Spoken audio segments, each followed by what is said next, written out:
Commander. They're almost at the gate. But they won't be coming any closer.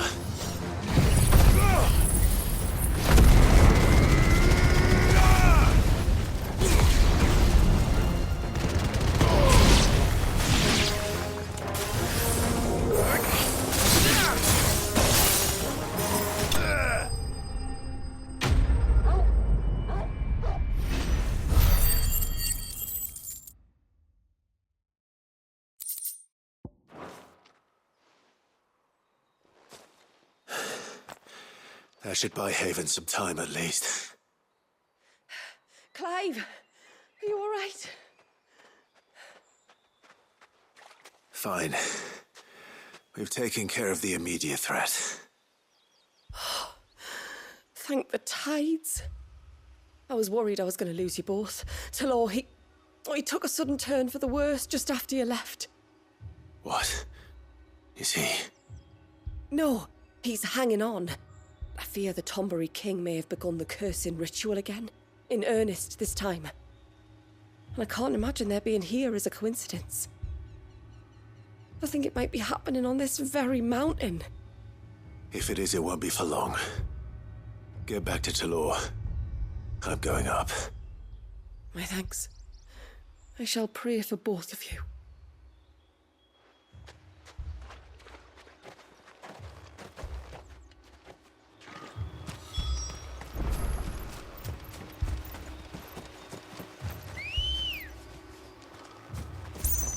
Ready, go? Fly, Ambrosia. More of them. Come on, then. I crave an audience with your king.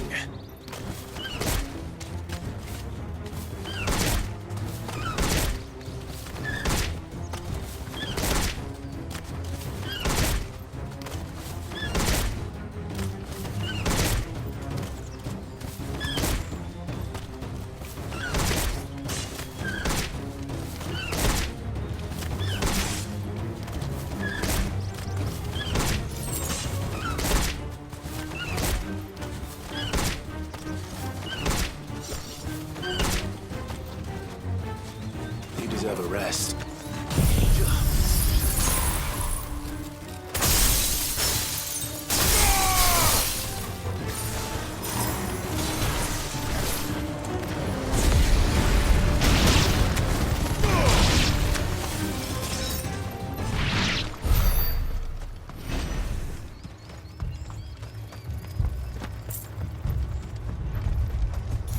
Another group.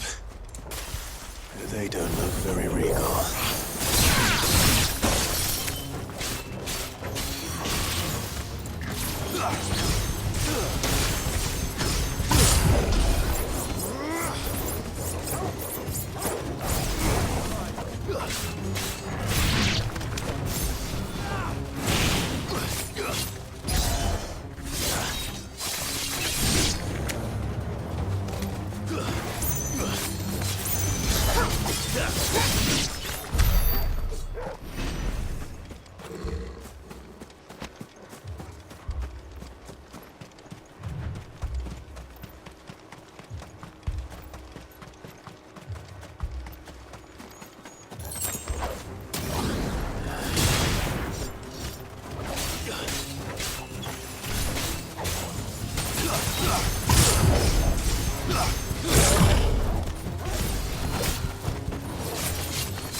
Still no sign of the king. Could Fanad have been wrong?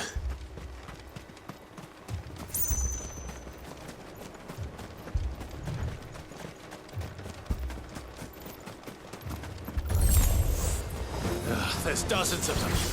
The king must be close. But we'll have to take care of his followers first.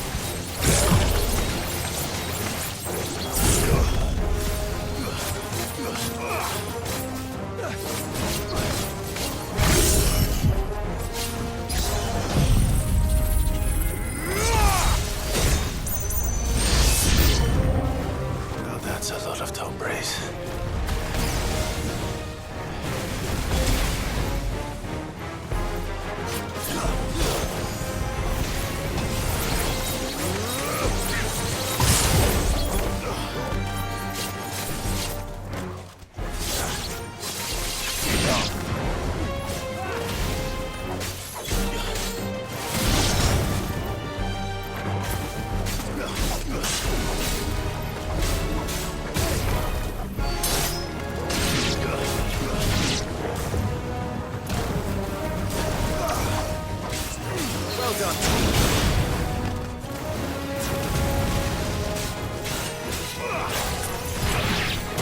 You're finished.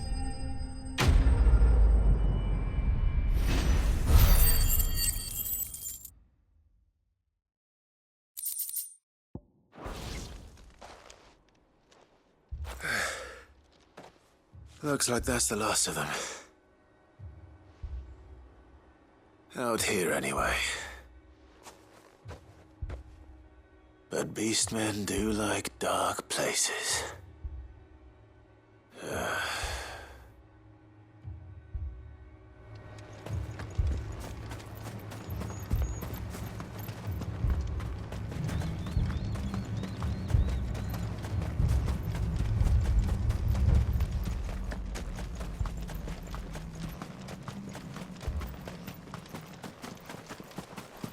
Well, I'll be damned.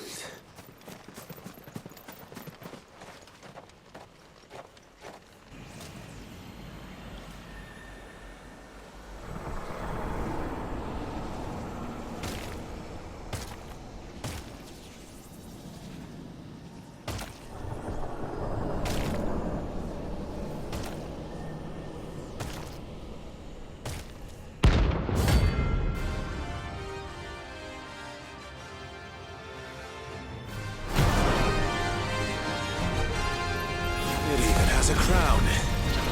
Sorry, Your Majesty, but your reign ends here. Nice try.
us or them?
It's done.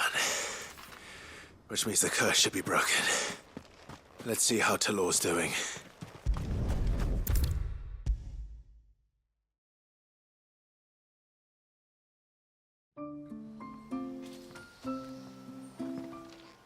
Clive, is it done then?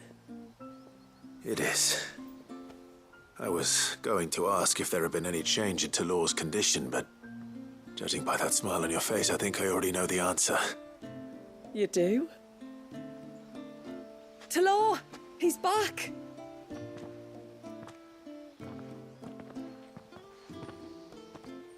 Thank you, my lord. I can never repay you for everything you've done for me. I owe you my life.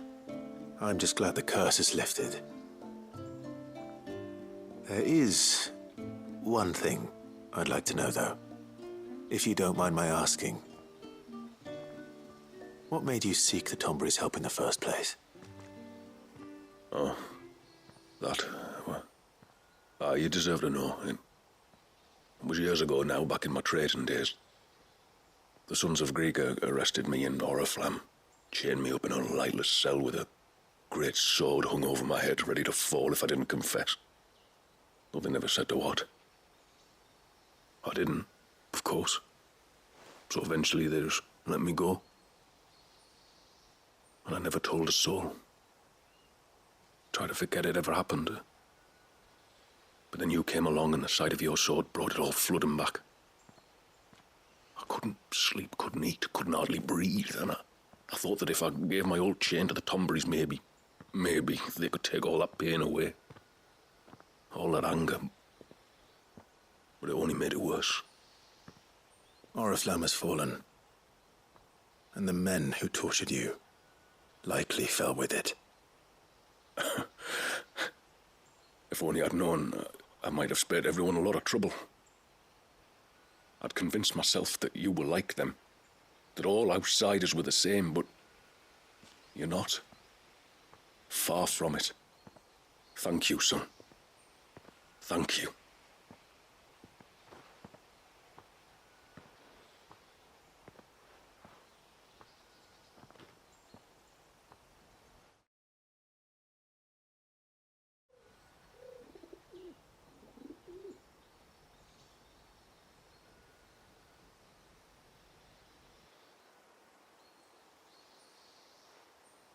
Clive, there's something I need to tell you. After we parted ways on the path to the cloak, I went straight back to Talor and explained to him what you were doing on his behalf. And just like that, his pain began to fade. What do you mean? Just like that? The Tombury King would have still been alive. I had to contend with dozens of his minions before I found him. Then perhaps one of them warned him of your coming and he broke off his ritual. Or perhaps knowing that an outsider was fighting for him was what lifted the weight from Talor's heart. I know from experience that many illnesses are not wholly physical, but of the spirit, at least in part. Was there ever really a curse then? Or was Talor simply suffering from the pain of his memories? And the guilt of what he'd done? For all the difference it makes. I suppose we'll never know. Maybe not. But this much I do know. It was your strength and your selflessness that healed his heart in the end. I'll be sure to tell my healer friend when I get home.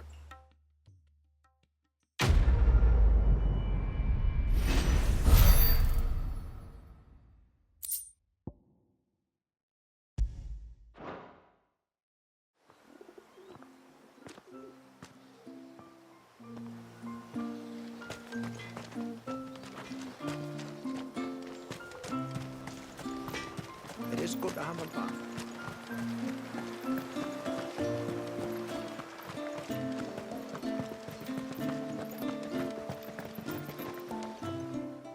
You wouldn't happen to have some time on your hands, would you, Clive? Only I was wondering if you might help me with something else. Don't tell me. Another unruly dominant. Not quite, but a dangerous foe nonetheless. It promises to be quite a hunt. Care to join me? All right. Tell me about our quarry. A fiendish, cold-blooded beast known as a Givra. Normally, we leave such animals well alone, and for good reason. But I have an even better reason to want its tongue. Its tongue. If you'll permit me, tributary, I can explain. Certainly, Yamila. It's been over a week since me sister gave birth to her first child, yet she still isn't back on her feet. We've tried everything to restore her spirits. Physics and nostrums, the laying on of hands and of leeches, but all to no avail. The healers tell me there's only one hope left. A broth as potent as its ingredients are perilous to procure. It isn't only Yamila's sister who stands to benefit from this, by the way. There's her baby to think of, and Walias, too. She'd agreed to be his wet nurse, you see. I'd be glad to help. Thank you.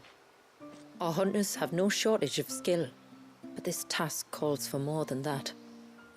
And it won't be achieved through weight of numbers either. The Givra is as wary a foe as it is a deadly one. 2 hunters might catch it unawares, but any more than that, and it would pick up our scent a league away. Then it is decided. The 2 of you will go, while Jill and I occupy ourselves here. Perhaps we might help prepare the broth. That would be most kind of you. Come then, Clive. The river of time flows fast, and so must we. There's a Givra that has claimed the ruins at the foot of the mountain as its hunting ground. But as I say, they are wary creatures. We'll need suitable bait to draw it out. The flesh of a forest ibex should suffice. To the forest, then.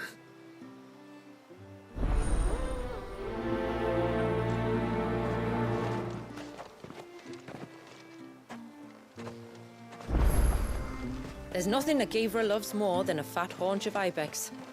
There speaks the voice of experience. Do you hunt often? My lord, might I have a moment of your time? I would beg of you a service. Certainly. What is it? It's a long story. But before we get to that, would I be right in thinking Lady Shula told you about the witch from the north? Yes. She said that your ancestors found her here, and that it was she who taught them the spell to stop time. She was like Walias, you know. A dominant. The Warden of Ice. My great-grandmother suspected as much. She cared for the poor woman when the end was near. And it was she whose duty became to attend her grave. A duty that was passed down to me. I see. And the service you would beg of me? Well, until recently, the path to the grave had long been blocked by a fallen tree. But when our woodsmen finally found time to move it, we quickly realized it might have been better had they not. On trying to clear the rest of the path, you see, we discovered that a flock of bloodthirsty beasts had claimed the cliffs beyond. None of us was a match for them. But you, my lord, have proven your strength many times over. Would you drive them away for us? Of course. I'll see the path is made safe. Thank you, my lord. The grave is in a place called Witch Drop. To reach it, one must turn left at the Winged Wains, then follow the path around to the right, deep into the forest. Why so far from Haven? It was where she lived. When our ancestors first came to Mysidia, they found her there, in an old abandoned village, and it was her heartfelt wish to return there in death. So when she passed away, my great-grandmother had a stone erected for her on the cliffs overlooking the place she once called home. How thoughtful. Well then, no time like the present. Left at the ships, then round to the right, you said. Just so. Thank you once again, my lord. I will join you at the grave anon.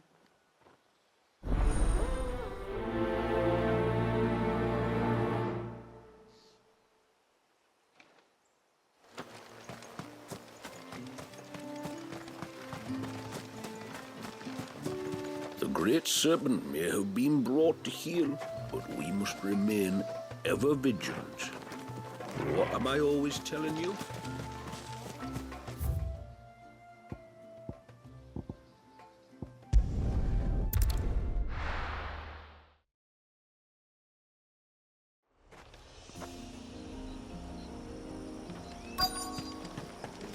Is that the hunter?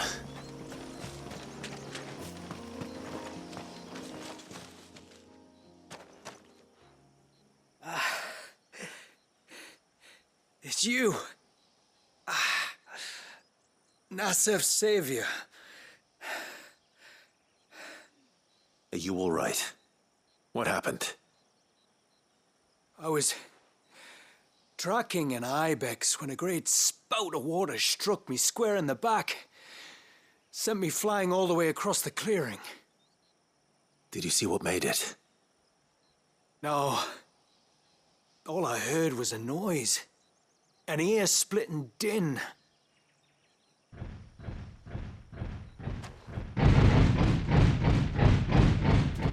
Might this be the culprit? Leave him to us.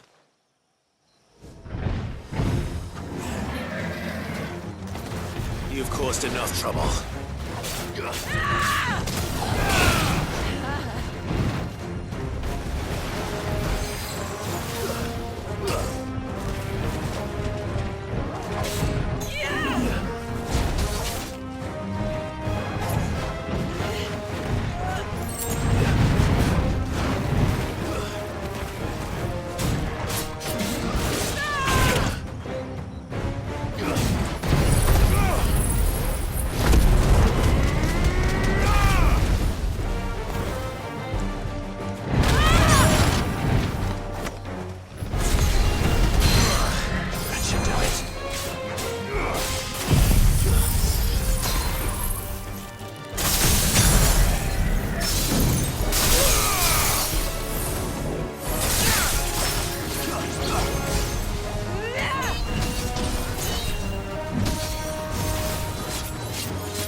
Well, that wasn't too bad. Hardly a threat to the village, but you can't blame the boy for being scared.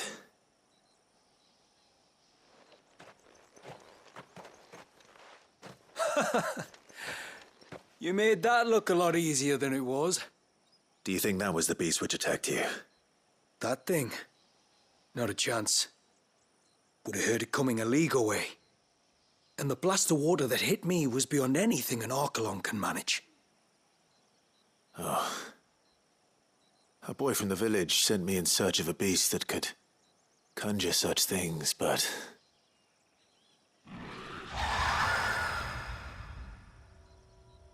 That's it. That's the noise I heard. Sounded like it came from the ruins. I'll go. You head back to Haven and see a healer.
This should be the path to Witchdrop. Hungry, Toggle?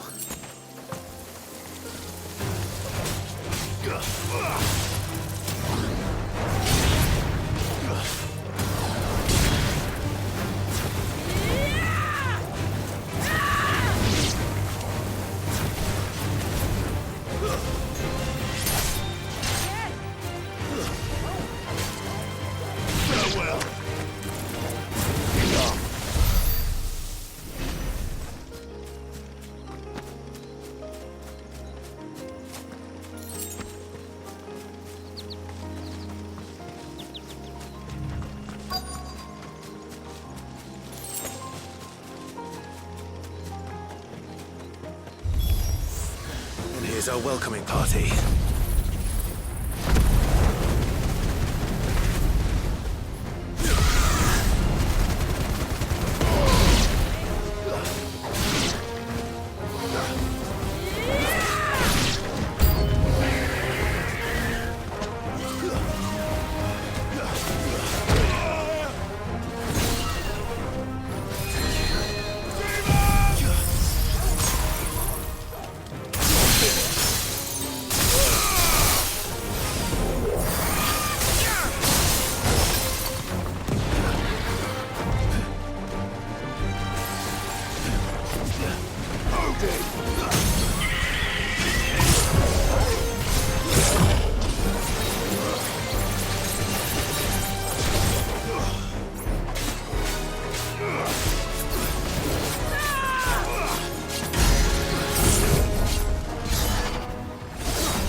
Looks like that's the last of them. Now, where's the grave?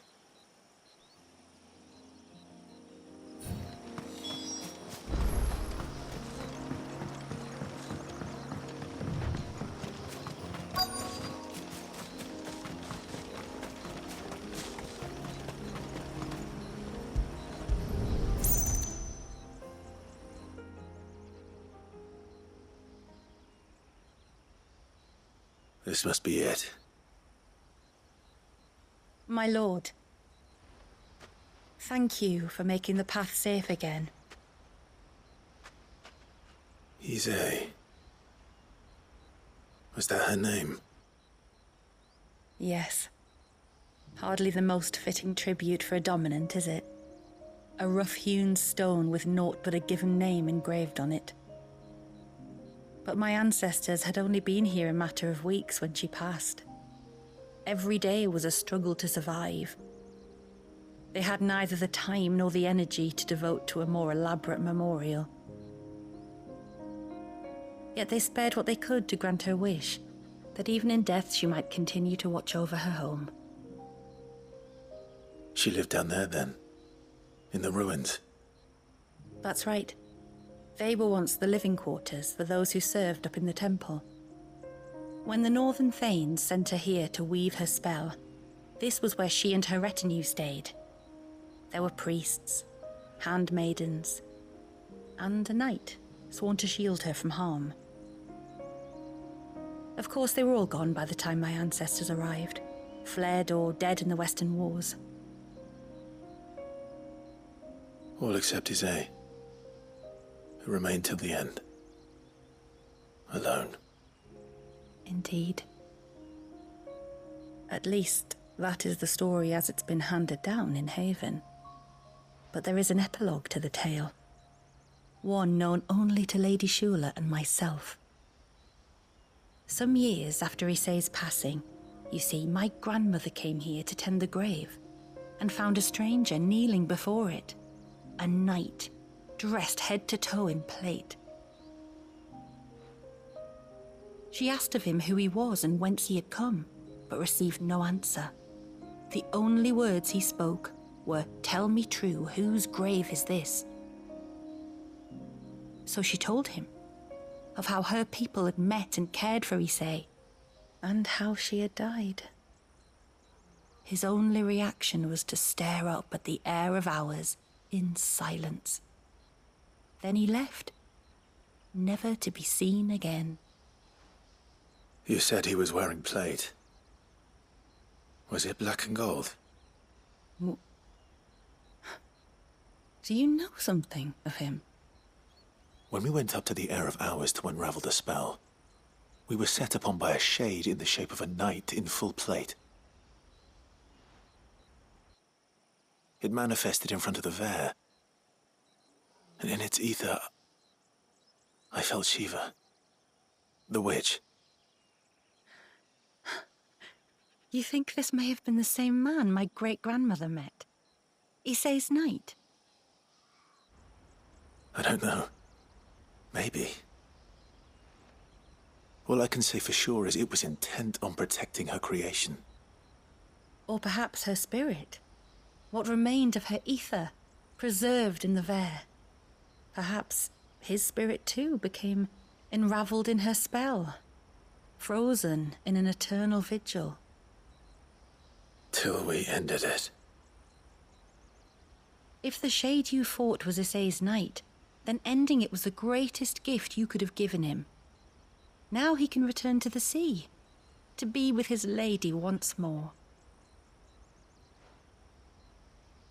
And if his spirit should ever return here to visit her grave, I shall ask his name, that I might carve it in the stone next to hers. That they might be together. Once and for all.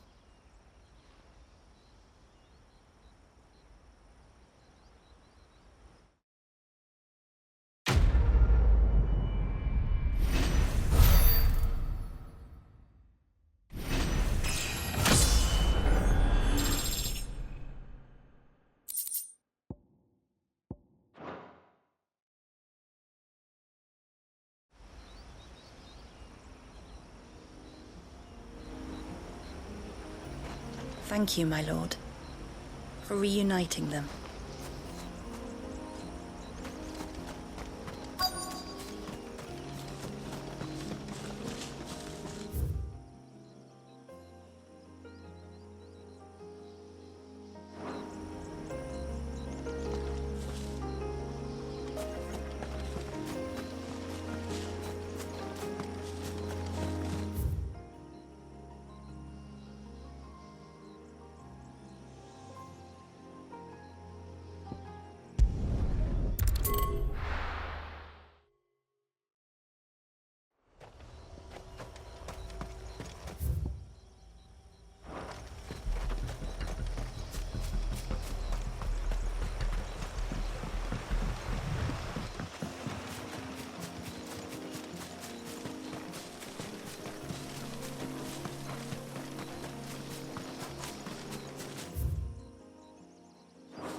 These will do nicely.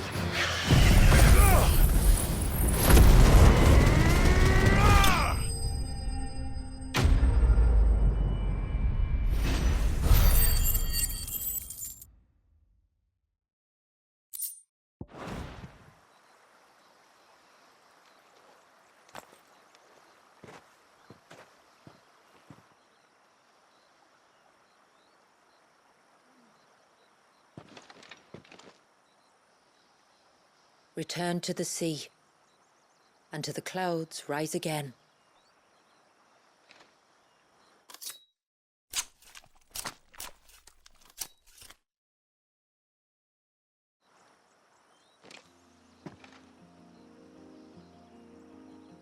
We have our bait then. What next? Next, we pay a visit to the Dark Gate to pick some local weed. It'll help disguise our scent.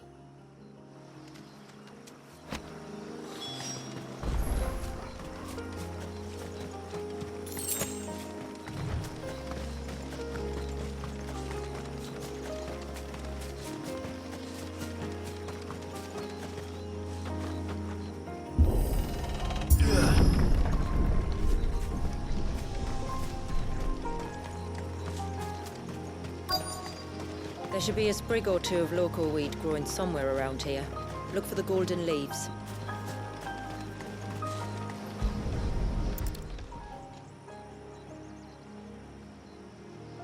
Is this it? Aye, that's the stuff. Crush the leaves between your fingertips and rub them on your clothes. If you insist.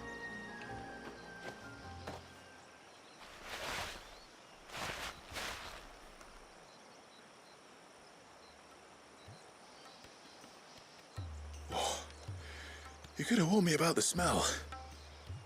Like corruption, isn't it? We'll have an honor guard of flies before long. But it'll stop the Givra from noticing us.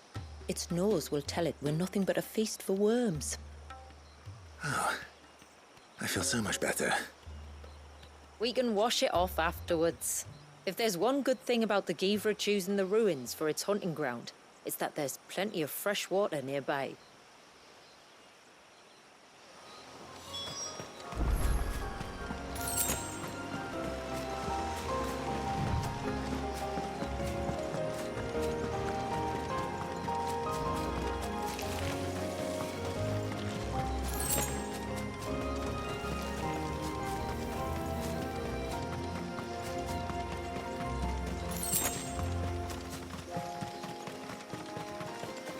Where should we lay the bait? Givras are creatures of habit. Look for some sign of its passing. It's sure to return to the same place sooner or later.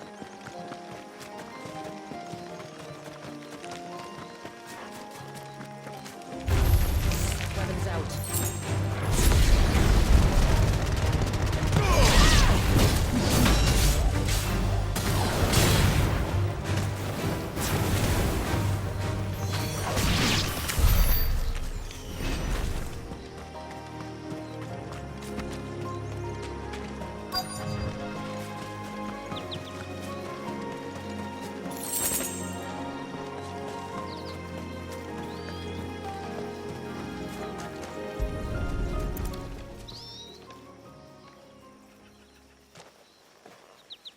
Tracks. But I assume they're too small to belong to a Givra. You're right. They're barely big enough to belong to a Givra's breakfast.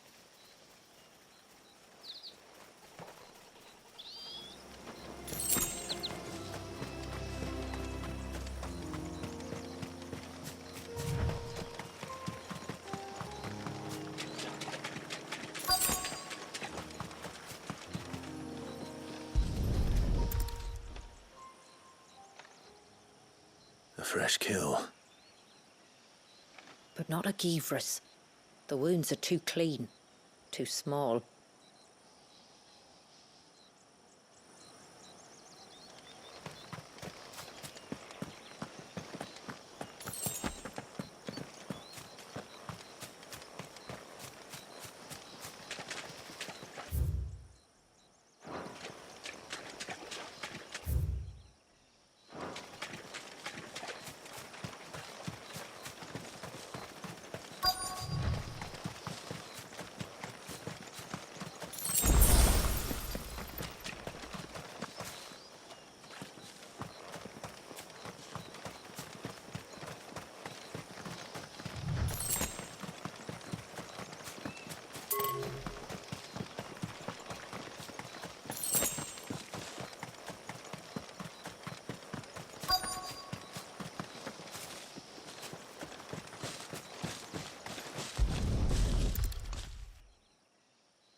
These look like a predator's tracks.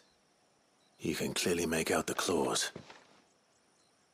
And not just any claws. These belong to a Givra. There's no mistaking them. We'll lay the bait here.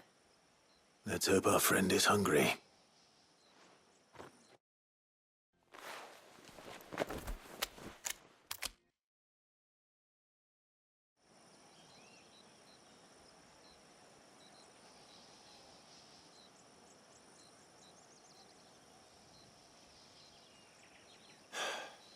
Still no sign. Patience, Clive. Hunting's not something you can rush. Have you stalked these beasts before? Once. Givras are fast, so the job called for a bearer. But even with my knack, it was a close-run thing. Not many leaders would take such risks for their people. Says the man who battled an icon to save a boy he barely knew. It is the way of the moats of water to use what gifts we've been given for the good of all. And I gather it's your way too. It was Sid, the man whose name I bear. He fought for his people and their future with every fiber of his being. And I'm just following in his footsteps. In many ways, you remind me of him. Me? You're confusing daring with desperation. Quiet. Something's coming.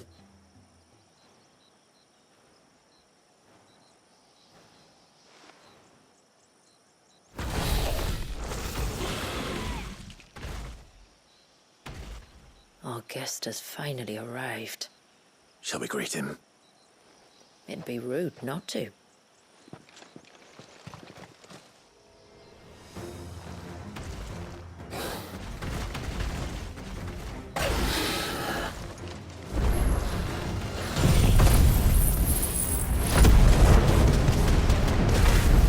Don't let it escape.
You weren't exaggerating when you said they were dangerous. They're forces of nature, all right. And with this one's passing, the river of life has calmed.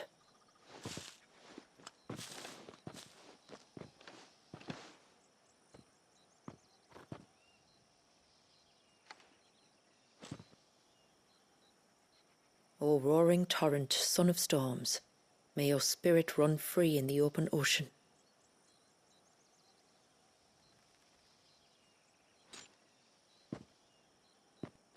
This flesh I claim, that your gifts might rain down upon us this day, and our river flow in spate once more.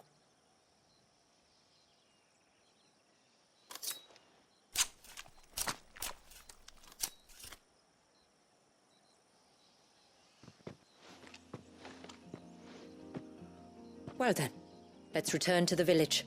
We must get this tongue to Yamila before it spoils.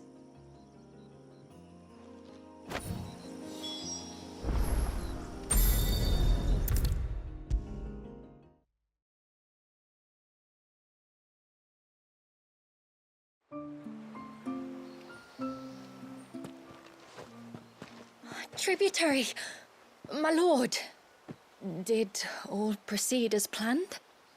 It did. Here. One Geaver tongue, as promised.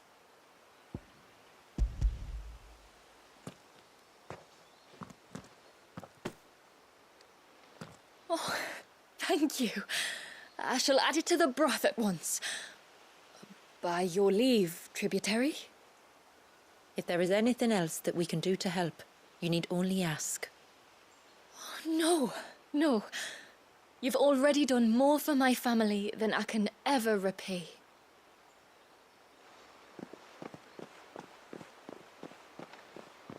Just as you have, Clive, for my family.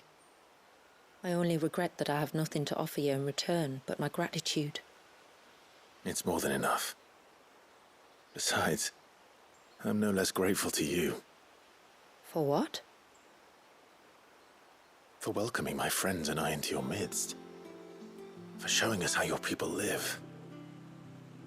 For reminding me that the world we strive to create, where bearers can live alongside their fellow men in peace and comfort, is no mere fantasy. I'd hardly call it comfort. Every day is a struggle. Though we do at least struggle together, it's true. As must we all. I only ask that you remember the cost of using your gifts as a bearer. I know that you feel it's your duty to do whatever you can to help your people. But you have a child to think about now. And Wallis has lost enough.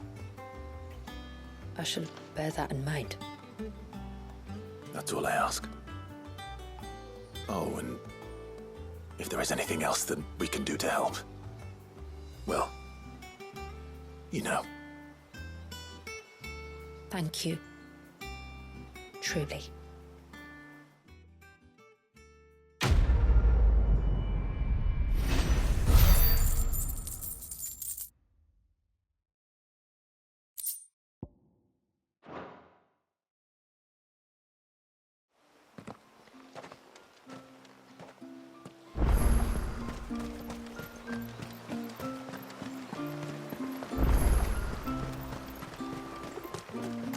It is good to have them back. But how do I know?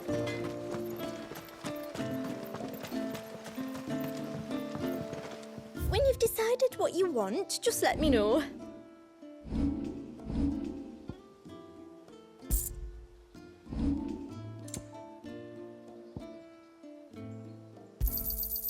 Here you are. Well, if you're sure you need it, then I bid you good tide.